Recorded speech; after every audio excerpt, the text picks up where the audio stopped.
ang pagabala ng ating Panginoong Jesucristo, ang pag-ibig ng Diyos Ama, at ang pakikipagkaisa ng Espiritu Santo naway sumainyong lahat. At sumaiyo rin. Unang araw ng ating pasyam para sa ating pagdiriwang ng kapistahan ng ating Poong Nazareno.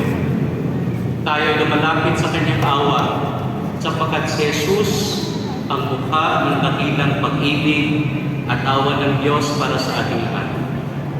Kaya ating simulan ng pagdiriwang na ito sa paghingi sa Diyos ng tawad sa lahat ng ating mga kasalanan.